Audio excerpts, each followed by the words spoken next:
Bonjour à tous, bienvenue sur Materials and Light, le salon des solutions innovantes pour l'architecture, 9e édition, ici au 104. On va parler économie circulaire, linoléum et puis designer avec notre invitée Fanny Baillet. Bonjour Fanny. Bonjour Fabrice. Vous êtes directrice de la prescription France pour Tarkett. Alors pour ceux qui ne vous connaissent pas encore, est-ce que vous pouvez nous présenter Tarkett ?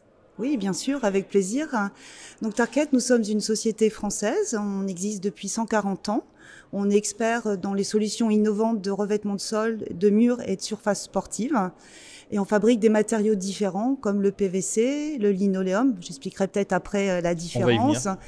Le parquet, la moquette, sol sportif, et voilà, et des produits qui vont pour tous les types de bâtiments, c'est-à-dire que du public au privé, l'enseignement, la santé, le logement, les lieux culturels. Et ça, c'est pour toute la partie professionnelle bâtiment. Et on a aussi des produits pour les particuliers. Voilà. D'accord, donc c'est professionnel et particulier, hein, Tarkett. Tout à fait. On va vous trouver un petit peu partout dans les grandes surfaces de bricolage, oui, tout à fait. Voilà, pour ceux qui souhaitent modifier leur intérieur. Et puis, bien sûr, ici au salon, les grands comptes. On parle économie circulaire, on en parle de plus en plus. En tout cas, c'est quelque chose qui est important pour Tarkett, bien évidemment. Et c'est pas nouveau. Non, tout à fait. Nous travaillons dans plus de 100 pays et notre économie est basée, c'est une stratégie basée sur l'économie circulaire. On s'inspire des principes du cradle to cradle. Donc pour résumer, c'est l'économie circulaire, l'éco-conception, tout en respectant le bien-être des personnes et en préservant ou essayant au maximum d'éviter d'abîmer la nature, quoi, et puis l'idée c'est de recycler aussi, hein, cradle to cradle. Oui, alors c'est le recyclage. On transforme et on arrive à le récupérer et à lui donner une deuxième vie. Tout à fait. Alors, c'est vrai qu'on fait ça à plusieurs niveaux. On recycle nos chutes d'industrialisation, de fabrication. On recycle aussi les chutes de chantier. Oui. Chutes propres. Et après aussi, pour beaucoup de matériaux, on sait recycler les revêtements de sol après usage. C'est donc justement la collection circulaire qu'on met en avant là, ici, à Materials and Light, et à notre atelier dans le Marais. Voilà. D'accord. Et c'est vraiment depuis une quinzaine d'années, on est très investi sur tout ça, et aussi tous les matériaux qu'on utilise pour fabriquer nos produits, les différents ingrédients, quoi, voilà. Il faut dire que c'est une demande aussi de tous les partenaires aujourd'hui de travailler dans cette éco-responsabilité. Un point justement sur les nouveautés, en tout cas ce que vous présentez, alors c'est pas nouveau pour le coup, c'est le fameux linoléum.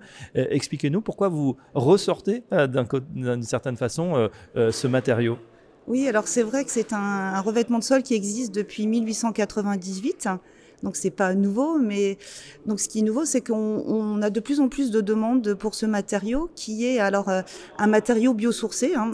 On est bien vraiment sur du linoléum, on ne parle pas de PVC. D'accord. Et donc le linoléum est à 96% naturel, composé de farine de bois, farine de liège, d'huile de lin, résine de pin, de la charge minérale et de la toile de jute. Donc 96% naturel et 76% biosourcé. Et c'est vrai que récemment, on a mis en avant, poussé dans toutes les réglementations, les matériaux biosourcés. Et on a vraiment beaucoup de demandes dans le milieu de l'enseignement.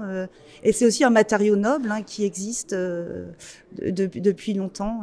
Ouais, c'est étonnant parce que c'est vrai que le lino, ça faisait penser à un revêtement un peu cheap, hein, bas de gamme en plastique. Et là, on vous dit, voilà, c'est biosourcé. C'est donc à redécouvrir cette gamme chez Tarkett. Le linoléum, en fait, on dit lino comme ça, mais c'est linoléum et donc avec l'huile de lin dans le nom.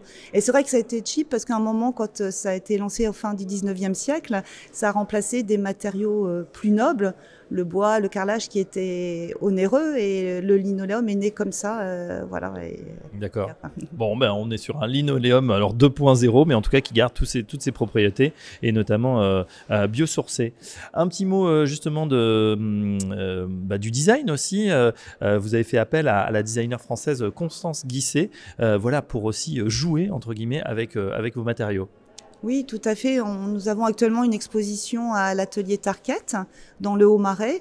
Une scénographie à Paris, oui, pardon. Une scénographie qui a été réalisée donc avec Constance Guisset et notre directeur artistique.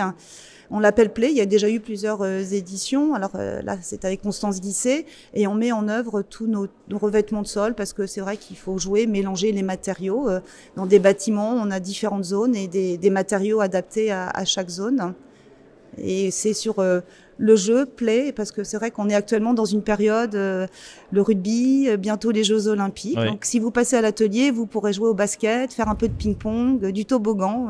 Et voilà, donc cette rentrée chargée pour Tarcat, d'un côté Matters and Light pendant les 2 jours ici au 104, et puis effectivement dans le Marais, l'atelier Tarcat pour voir cette exposition Play avec l'ensemble des revêtements. Merci Fanny Bayet, c'était très clair. Je rappelle que vous êtes directrice de la prescription France pour Tarcat, et à très bientôt sur Matters and Light. Merci Fabrice, à bientôt.